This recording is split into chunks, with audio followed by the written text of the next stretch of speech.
This is Everybody Pulls the Tarp with your host, Andrew Moses. Each week, Andrew talks with Olympians, pro athletes, TV stars, Grammy winners, best-selling authors, CEOs, and other high performers to uncover their success secrets. My guest is Washington Commanders running back Austin Ekeler. Every day we write a page of our life. The best thing is you have the pen in your hand. Three-time Olympic gold medalist Tessa Virtue. Welcome back to Everybody Pulls the Tarp. Thanks for thinking of me, and I'm a big fan of the podcast and of yours. So anytime you text or call, I'm here. Mike Mills from REM. The key to that was realizing at some point fairly early on that this was probably our life's work. Every conversation is jam-packed with inspiration and actionable ideas. My guest is 2023 WNBA Coach of the Year, Stephanie White. The hardest thing for a coach is trying to prioritize how much time you put in one area or another. Former MLB player, coach, and manager Clint Hurdle. That is the best title of any podcast out there in America, and the content matches up to it. Andrew, you do a fantastic job. I'm a big fan. Keep up the great work. World-renowned organizing expert Shira Gill.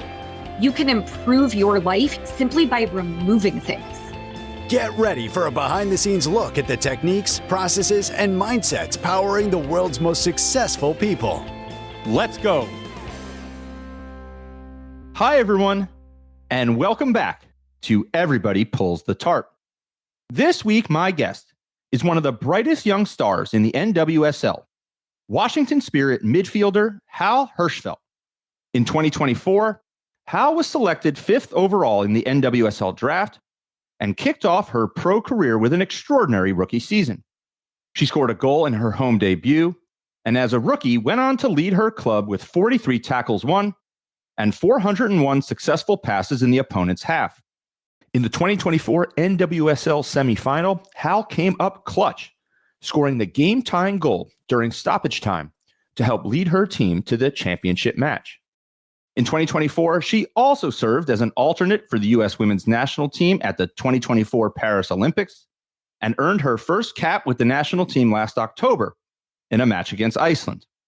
Earlier this season, I had the opportunity to see Hal play live at Audi Field, and I was so impressed by her work rate and the impact she was making seemingly everywhere on the field. And since that moment, I knew I wanted to talk to Hal all about it. Well, Hal and I recently sat down to explore her journey and many of the moments and experiences that have helped shape her into the person and athlete that she is today. As you will hear, Hal's story isn't necessarily the typical journey to soccer stardom. The sport didn't come naturally to her right away as a kid, and the idea of eventually being a pro soccer player didn't really come into focus for her until somewhat late in her collegiate career. But Hal has always loved the competition, the camaraderie with her teammates, and has had an extraordinary work ethic. Her story is remarkable, and in many ways is still just getting started. My friends, my conversation with Hal is all about taking your own path, navigating new surroundings, finding ways to make a positive impact, and so much more. I hope you take away as much from Hal as I have. Oh, and one more thing. This podcast is presented solely for educational and entertainment purposes. It is not intended to be a substitute for the advice of a physician, psychotherapist, or other qualified professional. So, let's pull the tarp and get straight to Hal Hershfelt. Where I want to begin, I want to go way back. I have read that you said that soccer didn't come naturally to you right away as a kid. What inspired you to play soccer in the first place, and what motivated you to keep going when it maybe didn't come so easy to you right out of the gates? Yeah, so my dad, he was in the military for like 35 years. He played soccer when he was younger, and he got me into it when I was really young. He was kind of the person that introduced it to me. And like you said, it didn't come naturally to me. I used to like sit on the ground when I was little and try to make daisy chains while I was playing, and I actually didn't really know what was going on. But as I got older, I'm a very team-oriented person, and I just love to work hard for my team. And I think that's kind of where I started really taking it seriously, was the camaraderie and like being able to like work hard together and like fight for something. And even when I was younger, I just loved being able to compete. I was so competitive, like with my brother. He's not very competitive, but I would always try to compete with him. And I think that's as I got older, I saw the opportunities that it started to give me instead of just like all the fun and games. And so I took it a lot more seriously down the road.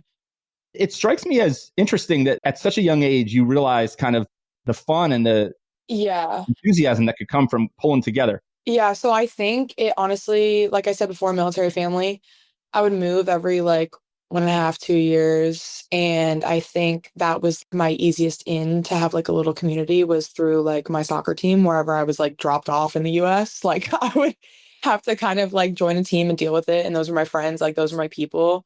And that's honestly how I found like a little community wherever I was. And I feel like that's why I like bought in so easy. So it didn't come easy right out of the gates, but things must have gotten a little better at some point. When was the first time that you remember either thinking to yourself or somebody else saying to you, hey, Hal, you're pretty good at this. And if you put some more work into this and are intentional about this, you could get really good at this? Yeah, once I got out of the daisy chain, like messing around phase, I feel like one thing about me that kind of stood out to other people was just like my athleticism and my work rate. I mean, I've always been like a midfielder or a center back, like a gritty, defensive minded player, no matter where I was. And I feel like I had coaches when I was younger kind of like approach me and they were kind of like, hey, like you have all of the raw natural tools. Like you just need to shape up a little bit when it comes to like your technical ability and you can go places like you don't even know yet. And I was just kind of like, oh, whatever. Okay. But then I did start trying to shape up technically. I was like pretty intentional about it when I was younger.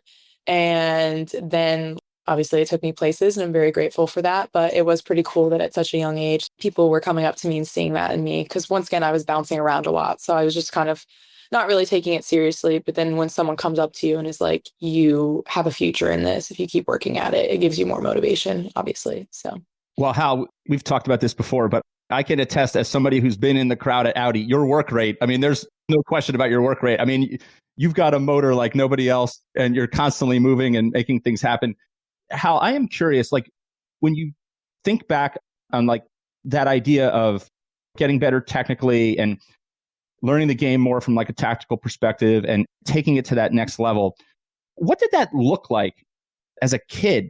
Because doing it, like thinking you can do it and aspiring to do it and then doing it are like two totally different things. Yeah, definitely like watching soccer, my parents would throw the Premier League on and I would like literally have to sit there and watch it. And I used to hate it. I used to hate it. But as I got older, I found a little more appreciation for it because I was like, oh, like I can actually learn something from this, I guess. So now like like I watch all of the NWSL games, even like just watching my peers and like seeing like what they do is really interesting to me. Film is very important in college. I especially found an appreciation for it because I never really like sat down with a coach and like watched my own clips before, but I figured out that I can learn so much from that. And I would do it after like every single game with my coaches. So that was something that was definitely useful for me, was just like watching other people whenever I could. You played 5 years at Clemson University at a very, very high level. I am curious, when did the idea of playing elite soccer at the collegiate level like start to come into focus as a real possibility for you? So once again, I feel like this was like kind of late. I feel like same thing with college. Like someone was like, you can do something with this. And it was like, it was at high school. And I was like, oh, I've never really thought about this before. And all my friends were already like committing and stuff like that. And I was like, shoot, I might as well take this seriously because I want to go to college. And I really needed like someone to pay for my college. So I was like, if I take this seriously, like I can go all the way. And so college was kind of like, it's crazy to say this, but like my end goal, like I thought that was like the best that I could do, honestly. And then I started doing really well in the ACC, which is arguably like the most competitive conference in women's college soccer.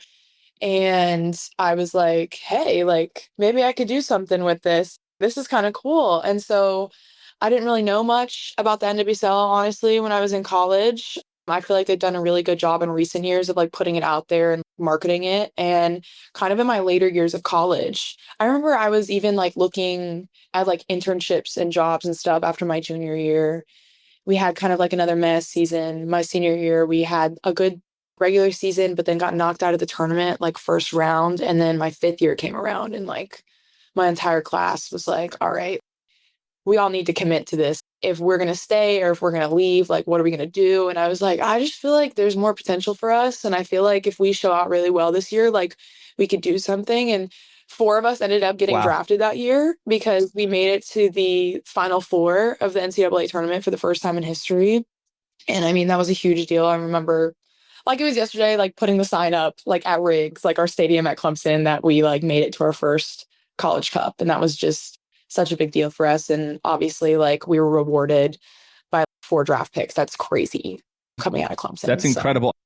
And I've heard you tell like variations of that story before. And it just struck me, like, I've talked to so many high performers in sports, media, entertainment, business, and so many people, like when they can remember a moment when they were like a young kid that they said, I want to be a professional this. And I've heard you tell that like variations of that story before where you really didn't know, like you described there, until maybe junior year or so, like I guess it was junior year ago, that like, hey, like I'm even interested in being a professional soccer player. I'm curious, have you reflected on that? How easily this could have just gone like another way and you could have been on a totally different path. Have you thought about that at all? Yeah, I mean, I've thought about it a bunch because like I said before, I was like, I can't even believe, I mean, internships are good to have regardless. I'm not sitting here saying, but I was like, wow, like considering how like much I've loved being in the league and how much I've loved this lifestyle and like my team and all the opportunities I've been given, like it's crazy to me that that wasn't even really in my mind until I got to college. And I feel like part of that is because, I mean, I'm from the deep South. Like I didn't grow up with like people around me going to play college soccer. I didn't really know like what the opportunities were available. And so like, I feel like when I was finally given that opportunity to be in like a highly competitive atmosphere, it was like, oh, even in like high school when I made a big move to Atlanta to like play actual like competitive club where like college coaches would come and watch us and everything. And that was a big deal for me. And I remember being put into that environment and I was like, oh, this is what's out there. Like, this is what's possible. So I feel like it's just honestly being given like the platform and the opportunity. You had some pretty serious injuries shortly after that move to Atlanta, correct? Yeah. So how did that play into everything? Because I would imagine that it would have been easy if you weren't necessarily committed to something to say, you know what, I'm going to rehab this and this is just not for me. Or it could have this other effect, which is like now this thing that you're growing to love and you see potential in, like is suddenly taken away from you. And it can be this incredible motivator. Talk about that. What was that experience like? Talk about the mindset at that phase. Yeah. So backstory, just explanation. I made that big move to Atlanta. I remember I moved there before like my mom, my brother did. I was literally living with my cousins at the time because they were staying in Atlanta. And I was like waiting for my mom, my brother to follow me. And it was like a big jump. It was a big risk. Like my mom was like, you got to do this because we kind of both agreed, like, this is how I'm going to pay my way through college. And so I made the move and like, not even a month later, I played like one of my first tournaments with the team and like a couple like league games. And then I like blew out my whole knee. It was like my ACL, my MCL, meniscus, everything. And I was like, oh my God. And it was just like, I got like a little taste of like what I wanted. And then it was like taken away from me so quick. And it made me so much hungrier. And I was like, screw that. Like, I want to go to an ACC team, a top college. Like, I want to do everything that like, I didn't think, because as soon as it gets taken away from you, you're like, dang, I kind of took this for granted. Like, I'm sitting here not able to walk and I was able to like gallop around the other day. Like, it's tough. So I definitely think it made me a lot hungrier than I was in the first place. And even though it sucked, like, I can find it as like a blessing because I think that was one of the pivotal points in like my soccer career when I was younger, that I was like, I do love this and I do want this to be my future and I want to go all the way. So it's amazing how so often in any journey, like there's a moment like that, which really kind of it seems kind of like a challenge at the time. And then it just in retrospect looks like this incredibly pivotal moment where you learn something about yourself and you dig a little deeper. Hal, I want to kind of fast forward a little bit now. You've had just a tremendous start to your time in the NWSL, just one of the brightest young stars in the league. You were drafted 5th overall by the Spirit in the 2024 NWSL draft, had a great rookie season. I'm curious, I'm thinking back to a conversation that I had with Michaela Onyanwere, who won Rookie of the Year a few years ago in the WNBA. And she went to UCLA. And I remember her telling me that the transition for her from high school to college was so much harder than the transition from college to the WNBA. How do you view that? Like, was the jump from high school to Clemson more challenging? How is it different than the jump from college to the NWSL? Yes, I honestly would have to agree. I think my journey from high school to Clemson was kind of interesting, to say the least. I mean, I came in and I was super excited. I was gritty, ready to fight for a spot, and I ended up earning that starting spot. But it was just hard because you're used to playing in like your age group, obviously, when you're younger, and then you get thrown onto a team where you're playing like I was 17 when I went into college, and you're playing against like 22-year-olds on some teams. So that definitely was kind of like, whoa, like you kind of have to up your game. When I've always been a physical player, but in college, like the physicality, just because the sheer size of like other teams and stuff like that. And it was definitely a big jump. And then like how quick the game was. And then, I mean, some teams in college, their whole plan is just transition. So it's like, it's completely different. And you're adapting to a different style of play. You're also adapting to like the culture of a team. Like, I feel like college team cultures are such a thing. It is a thing now, like professionally, but I feel like all of us are grown adults. We're fine. But like in college, it is like such like a sisterhood that you kind of have to like get into. So it's like acclimating to not only on the field, but off the field too. And then I feel like here, because I did my time at Clemson, I spent 5 years there. It was a super disciplined, and I mean, my coaches were old school. Like we did things like very disciplined, very at it. And I feel like that definitely prepared me for the professional world and kind of like taking on a new challenge, because I kind of already been thrown into that challenge coming into college. And so I like kind of could mentally prepare myself better for this transition. So I definitely think that I agree with her. Like it was easier for me to go into the league than it was like from high school to college, for sure. All right, everyone. We'll get back to the conversation momentarily. But first, I want to tell you about my free weekly email newsletter, Tarp Pullers. Each week, I share an uplifting and inspirational tarp pulling story that is sure to brighten your day.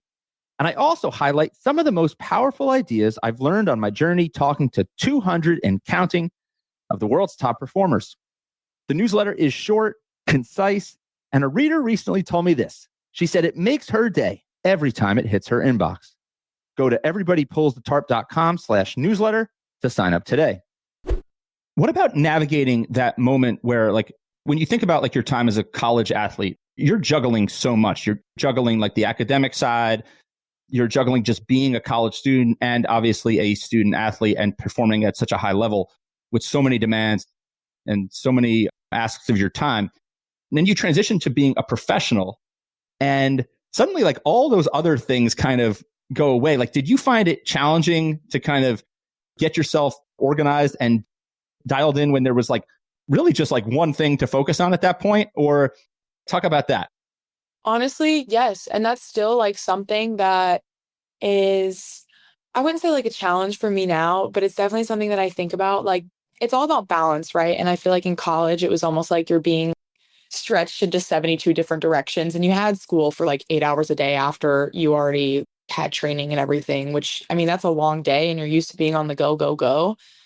And here it was so different because you have practice and then you're kind of done for the day. Of course, our schedule's crazy with like travel and stuff like that. But yeah, that's definitely something that's like a lot different now. But I mean, just finding ways to kind of like fill your time. Like they do a good job here at the Spirit of giving us opportunities to like volunteer and get involved in groups and go into the city and like help out like soccer clinics and stuff like that. So that's something that I've really kind of taken a hold of, is just like getting out of my comfort zone and doing activities like that. Because I mean, it is such a different shift, like coming from college where you don't have time to breathe. And now it's like my main job is like the only thing that I do in the day. And then you kind of have to figure it out on your own for the rest. So, yeah. I also I think from like just a mindset perspective too, right? Like if something's not going well at training or something's not going well, like from a soccer perspective, like in college you had, it's like, all right, let me dial into this math test and like see if I could feel good about what's happening here.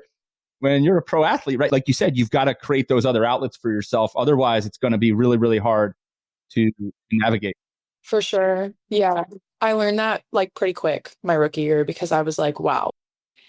I mean, it's easy to like when that's all you have in the day, if you have a bad game or a rough training to just like dwell on it because there's nothing else to kind of put your attention on. But I mean, it's good to just get out there and create opportunities for yourself if you don't have any immediately. And that's what's so beautiful about being thrown into a new place is I have so many new people to meet and so many new things to do and so many places to see. So that I definitely took advantage of that as I figured that out pretty quickly.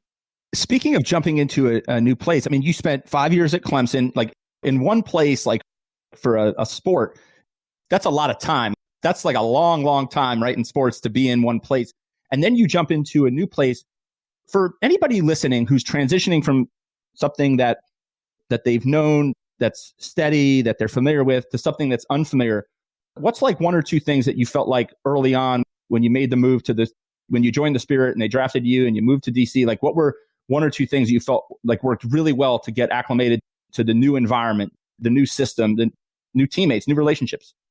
Oh, I feel like my team is like one of kind. Like I know it's like, oh, you need to do this, you need to do that, you need to put yourself out there. But they were so like welcoming. And I feel like that is such a big part of my success is just how welcoming and how kind they were when I came in and very open-minded and willing to help me out and teach me. I feel like the staff too, because to be fair, like we had a big class of rookies last year. So when there's like a group of you guys and our team was kind of small, it's like you can't help but like acclimate these people because it's like half the team. So I feel like that was honestly a huge part of it was just how welcoming my team was. And then also just being willing to learn, to suck it up and be like a sponge essentially. Because I came into the league, obviously, and there's people on my team that are like 30, 35, like they've been in the league for like 10, 15 years.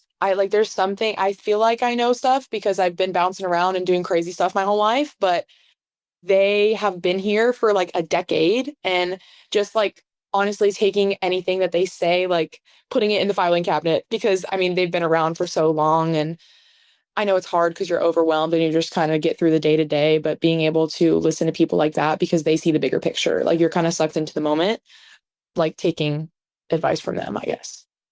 And putting it in the file cabinet, like you said, I mean, that even if you can't apply it right away, putting it in that file cabinet is right? So important. You were taken to the Olympics in 2024 with the U.S. women's national team as an alternate.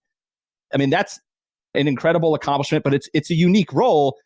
And I'm curious, what does that role look like? What does it look like when you're traveling to the Olympics as one of the alternates? How do you stay ready if you're called into service, but also just add value to the team and the environment when you're in that role, which is obviously, a little bit unique?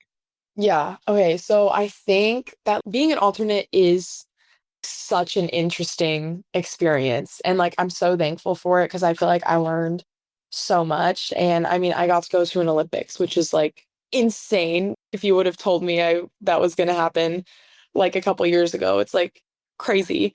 But you obviously like have to be ready in case your name gets called. But then there's like a weird form of acceptance that you have to take on that you're like, I am literally here as, I hate to use the word servant, but like a servant of the team. You know what I'm saying? Like you kind of have to like be there. You have to like bring good vibes all the time because a tournament is hard. I don't think people understand because I mean, it's a rare experience to go to an Olympics, but you're on the road back to back to back. You're playing like super intense games.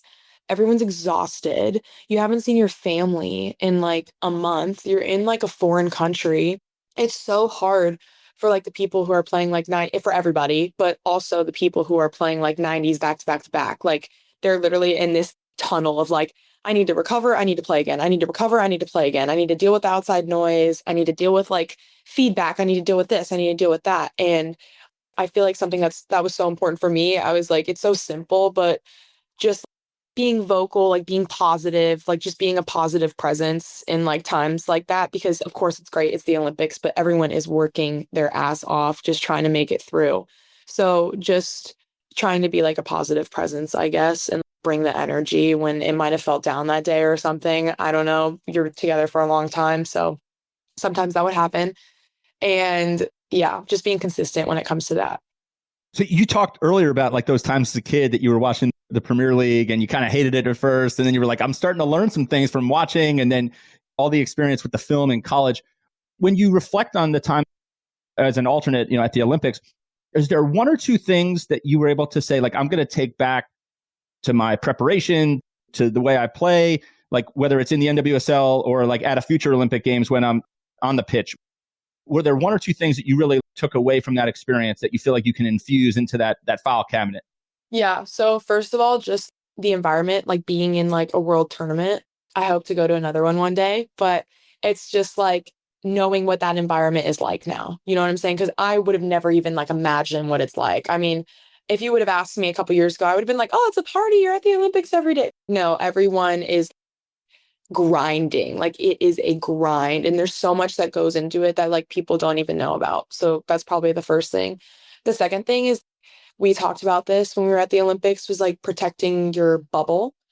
So obviously, like as a professional athlete, you're like subject to random opinions or just like crazy things happening, whether it's with travel, whether it's like with refs, with calls like that don't go your way, or games that don't go your way. You have a bad game, but just like protecting yourself and your bubble, kind of like shutting things out, like you knowing what's important to you and just kind of protecting that like with your life, because it's so important. It's like protecting your time, your energy, your mental.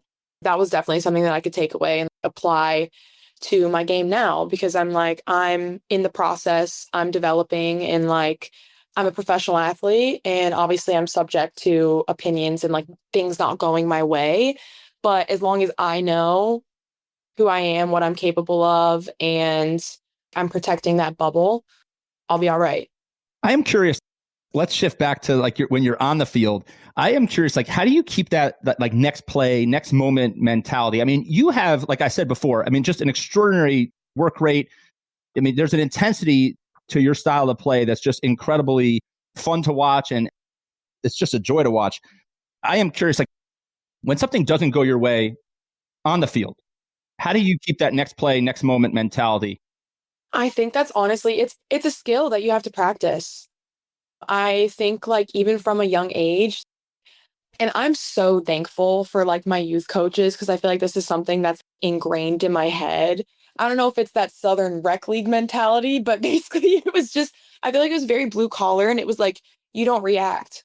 If something goes wrong, if something doesn't go your way, you pretend like it never happened and you keep pushing, because there's 11 people on the field. And if you kind of like let up because you're going through it, you're essentially like a man down. You know what I'm saying? And I feel like when I go through moments like that, I'm like, all right, I need to step up for my team, like kind of putting the focus off myself, because it sucks. Like, of course, you want to like wallow a little bit. You want to be like, oh, like that sucks. Like, why did I do that? But then at the same time, it's in that moment, I feel like in my brain, I like shift it from me. I'm like, all right, stop pouting. I need to do this for my team, because I'm going to be on the field and that mistake happened and it's done now.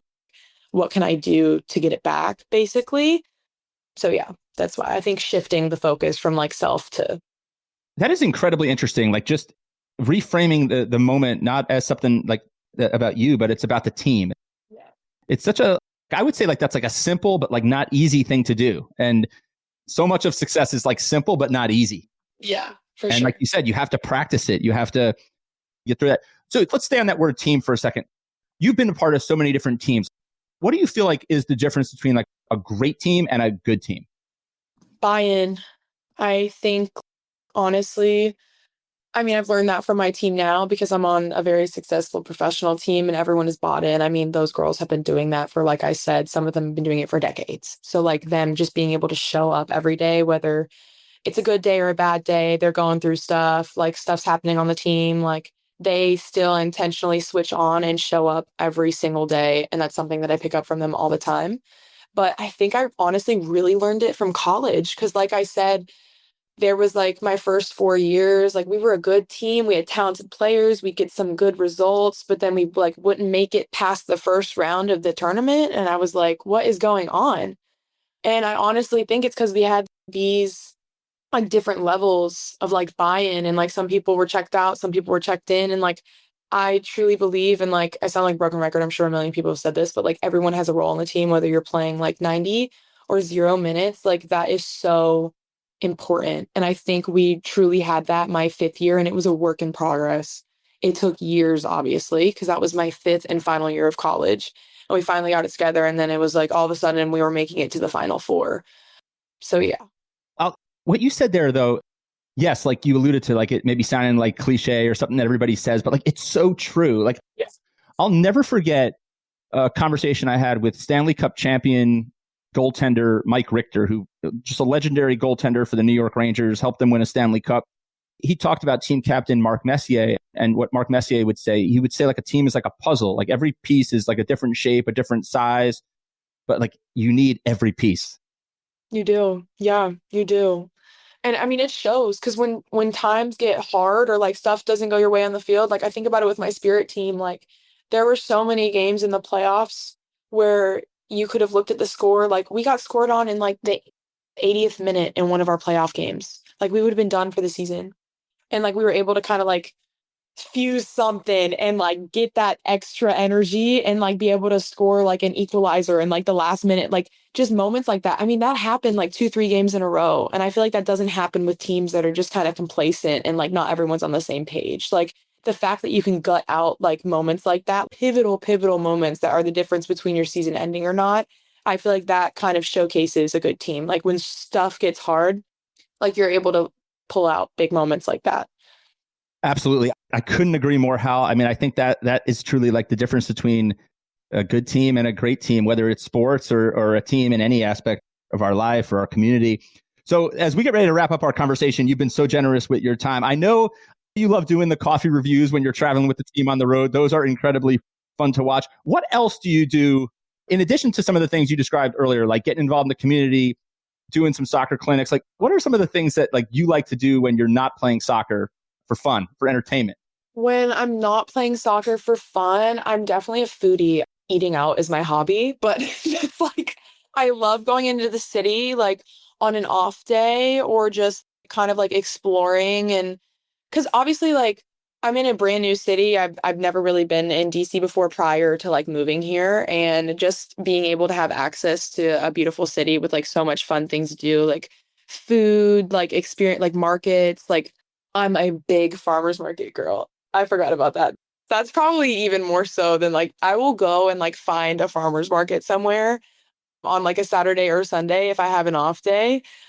But yeah, definitely like I'm a big foodie for sure. And then I just love being outdoors. Like, I mean, shoot, the Spirit Girlies, we took on the Shenandoah River the other day and we're like on little floats, like in the river, like stuff like that. Like, it's so silly, but it's like so fun. Yeah. Yeah. It's like the farmer's market like speaks to me.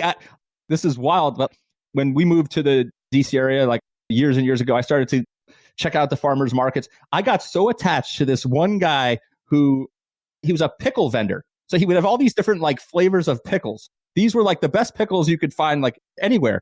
And he sends out like an email to his like market distro list. And he says like, after 10 years of like serving pickles to the DC area, we're out of business. We're going to have one more farmers market. And it was like 35 minutes away. I drove and like there was a line out the door. I mean, out the, all like snaking through this farmer's market to get the end of the pickle supply. I believe the store was called Number One Sons. And it was just, oh my gosh. Never forget it. A line out the door. He has so many loyal customers. That's insane. A line snaking around this farmer's market where he was just, his farewell. Yeah, his farewell farmer's market.